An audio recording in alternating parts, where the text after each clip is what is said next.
Assalamualaikum warahmatullahi wabarakatuh. Kami dari kelompok 1 mata kuliah Teori Ekonomi Makro jurusan Ekonomi Syariah kelas 3C akan membawakan presentasi yang berjudul Ekonomi Islam dan kapabilitasnya terhadap ekonomi konvensional. Dan di sini kami beranggotakan 3 orang. Yang pertama saya Hafiz Nurul Sobah. Saya Nadia Nurul Hikmah. Saya Rian Fadilan Maulana. Urgensi ekonomi Islam. Urgensi ekonomi Islam bukan hanya disebabkan oleh krisis ekonomi global yang dialami berbagai negara, dan tidak hanya didasari oleh adanya peluang bisnis yang besar dan prospek ekonomi syariah itu sendiri, namun menyentuh hal yang paling mendasar, alasan mengapa kita harus mengembangkan ekonomi Islam dan menerapkannya dalam kehidupan perekonomian kita. Selanjutnya, sistem ekonomi Islam dapat disamakan dengan dua sistem ekonomi dunia, yaitu sistem ekonomi kapitalisme dan sistem ekonomi sosialisme. Karena memenuhi syarat-syarat yang ditetapkan sebagai suatu sistem ekonomi. Misalnya menurut basis mikro, sistem ekonomi Islam tidak hanya berlandaskan paradigma syariah, namun juga berlandaskan filosofis. Sistem ekonomi Islam atau sistem ekonomi syariah adalah sistem ekonomi yang berdasarkan prinsip-prinsip Islam yang bersumber dari Al-Quran dan hadis. Oleh karena itu, setiap kegiatan ekonomi tidak boleh bertentangan dengan prinsip-prinsip hukum Islam yang telah ditetapkan. Perbedaan sistem ekonomi Islam dengan sistem ekonomi kapitalis berdasarkan filosofi memang berbeda. Tujuan, standar, dan prinsip yang berbeda juga dibangun berdasarkan filosofis yang berbeda ini. Hal ini karena keyakinan mempengaruhi pandangannya terhadap kepribadian, perilaku, gaya hidup, dan selera. Keyakinan juga mempengaruhi sikap terhadap orang lain, sumber daya, dan lingkungan. Selanjutnya, urgensi dan pentingnya penerapan ekonomi Islam dalam kehidupan pribadi dan secara umum bagi seluruh masyarakat. Ada dua perspektif, yaitu melalui pemahaman mendalam tentang makna Islam dan kesempurnaan sistem Islam serta segala konsekuensi logisnya. Pendekatan ini dilakukan dengan membaca ayat-ayat yang terdapat dalam Al-Quran dan Sunnah Rasulnya. Karena pemahaman ini diambil dari sumber primer dan keputusan Islam, maka kita menyebutnya pendekatan tekstual atau sastra. Yang kedua, mengkritisi ketidakadilan, kemiskinan, kemerosotan nilai, dan motif sesat yang ada dalam perekonomian akibat pemberantasan sistem ekonomi non-Islam dan segala turunannya. Karena pendekatan ini didasarkan pada pemahaman terhadap fenomena, maka pendekatan ini disebut pendekatan konstekstual atau fenomenologis. Selanjutnya adalah ada 4 nilai pokok ekonomi Islam yang menjadi ciri ekonomi Islam. Yang ke-1 Rabbaniyah atau ketakwaan, yang kedua akhlak, yang ketiga kemanusiaan, yang keempat abad pertengahan. Nilai-nilai tersebut menggambarkan kekhasan dan keunikan yang paling penting, bahkan merupakan sifat-sifat unik yang mencakup segalanya dan terlihat jelas dalam segala sesuatu berdasarkan ajaran Islam. Oke, di slide yang ketiga kita akan membahas tentang signifikansi ekonomi syariah khususnya yang ada di Indonesia. Perkembangan ekonomi syariah di Indonesia bermula saat para ulama atau umat muslim di Indonesia memiliki pemikiran untuk menjadikan ekonomi syariah sebagai salah satu aspek krusial yang mengatur cara bagaimana perekonomian mereka berjalan. Secara garis besar juga ekonomi syariah dan ekonomi konvensional tidak memiliki gap yang signifikan besar. Adapun ada perbedaan, itu hanya dari jangkauan dan sifat nilainya. Tetapi dari perbedaan tersebut justru malah menjadikan itu nilai plus untuk kita sebagai seorang muslim. Salah satunya saja di slide selanjutnya akan membahas tentang prinsip-prinsip ekonomi. Baik, prinsip ekonomi Islam yang pertama ada tauhid atau keesaan, maksudnya semua kegiatan ekonomi disandarkan pada tujuan ilahiyah. Yang kedua ada adil, keadilan. Praktik ekonomi dijalankan secara adil dan mengutamakan kemaslahatan bersama.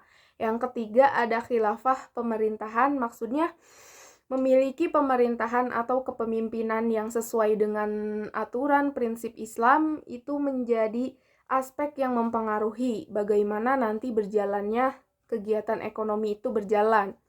Yang keempat ada nubuwah, kenabian, menjadikan nabi sebagai role model atau inspirasi baik dari sifat perilaku dijadikan tauladan dalam berkegiatan ekonomi.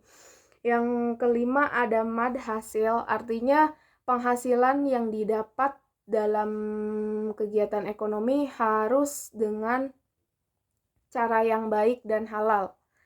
Itulah beberapa prinsip ekonomi Islam yang menjadi pembeda dengan ekonomi konvensional, tetapi justru menjadikan nilai plus bagi kita sebagai seorang muslim untuk bisa menjalankan perintah Islam dengan secara kafah.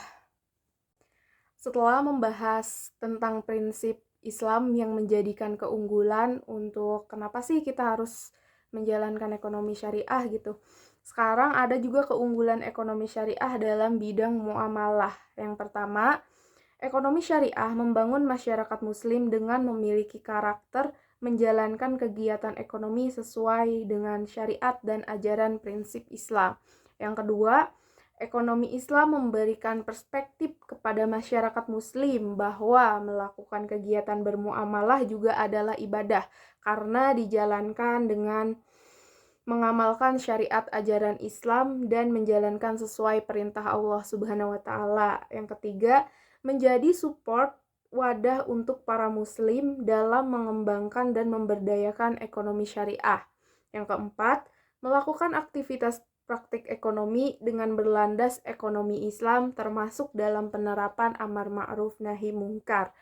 Nah, itulah tadi beberapa yang telah disebutkan keunggulan atau signifikansi ekonomi syariah untuk kita sebagai seorang muslim. Secara garis besar antara ekonomi syariah dan ekonomi konvensional tidak memiliki gap yang sangat besar. Justru hanya memiliki perbedaan sedikit, tapi perbedaan itu justru menjadikan nilai plus untuk kita sebagai seorang muslim. Oke, selanjutnya kita akan membahas tentang tantangan dalam perkembangan ekonomi syariah. Yang pertama, saya akan menjelaskan tentang ekonomi syariah di Indonesia. Yang pertama yaitu potensi besar Indonesia. Kenapa ini menjadi potensi besar? Karena mayoritas warga Indonesia itu adalah Muslim, yaitu 86,7% dari 100% warga Indonesia. Oke, yang kedua adalah peringkat 4 dunia. Nah, Indonesia juga ada di peringkat 4 dunia dalam ekonomi syariah. Ini juga menjadi kesempatan besar bagi para SDM sumber daya manusia ekonomi syariah untuk dapat mengembangkan ekonomi syariah di Indonesia. Lalu yang ketiga adalah landasan Al-Quran dan Hadis, berbeda dan berbanding terbalik dengan ekonomi konvensional yang menganut undang-undang dasar. Lalu perbedaan sistem. Nah, perbedaan sistem ini kita kategorikan sebagai perbedaan yang cukup signifikan karena ekonomi syariah itu hanya berlandaskan pada Al-Quran dan Hadis, lalu mengikuti atau menyesuaikan peraturan di suatu negara, dalam hal ini kita sebut saja Indonesia.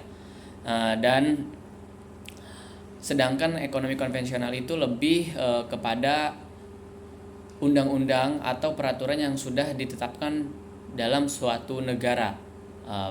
Dalam hal ini kita bisa katakan Indonesia.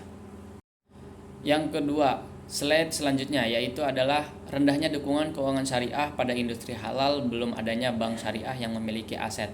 Nah, ini terkait dengan dukungan pemerintah terhadap berkembangnya ekonomi syariah di Indonesia. Ini suatu tantangan yang sangat-sangat lumayan berat ya, karena menyangkut dengan pemegang kekuasaan di suatu negara. Yang ketiga adalah kurangnya SDM yang mumpuni. Nah, ini banyak isu-isu bahwasannya karyawan atau pekerja di bank syariah itu banyak dari lulusan dari ekonomi konvensional. Hal ini yang harus kita tanggulangi agar perkembangan ekonomi syariah di Indonesia itu lebih dapat ditingkatkan lagi. Yang terakhir, kapasitas riset dan pengembangan yang masih rendah. Nah, bagaimana riset dan pengembangan ini bisa lebih lanjut atau lebih the next level? Ya, dengan cara SDM yang mumpuni, SDM yang benar-benar memahami prinsip keuangan atau prinsip ekonomi syariah. Oke, yang terakhir adalah permasalahan sistem ekonomi syariah. Nah, di sini ada 4 permasalahan, yaitu yang pertama market share ekonomi dan keuangan syariah. Nah, ini benar-benar market share ini harus benar-benar dijalankan oleh para pemangku jabatan, khususnya yang ada di lembaga-lembaga keuangan syariah. Oke, yang kedua adalah literasi keuangan syariah. Nah, ini ada beberapa literasi yang benar-benar harus dipahami oleh SDM yang bergelut di bidang ekonomi syariah. Yang ketiga adalah diferensial model ekonomi. Nah, ada pendapat bahwasanya jika ekonomi syariah ini ingin maju atau melebihi ekonomi konvensional, ini harus punya produk sendiri yang berbeda dari ekonomi konvensional, sehingga ekonomi konvensional tidak bisa meniru produk tersebut dan akan menjadi ciri khas dari ekonomi syariah. Yang terakhir adalah SDM. Nah, SDM lagi-lagi SDM ini sangat penting untuk kemajuan perkembangan ekonomi syariah di Indonesia. Bagaimana paham-paham pada prinsip ekonomi syariah ini benar-benar dapat dijalankan dengan semestinya. Mungkin cukup sekian dari saya. Kurang-kurangnya mohon maaf. Terima kasih. Sekian dari kami, kurang lebihnya mohon dimaafkan. Jika ada kekurangan datangnya dari teman saya, dan jika ada kelebihan datangnya dari saya. Wassalamualaikum warahmatullahi wabarakatuh.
Sekian dari kami, kurang lebihnya mohon dimaafkan. Jika ada kekurangan datangnya dari teman saya, dan jika ada kelebihan datangnya dari saya. Wassalamualaikum warahmatullahi wabarakatuh.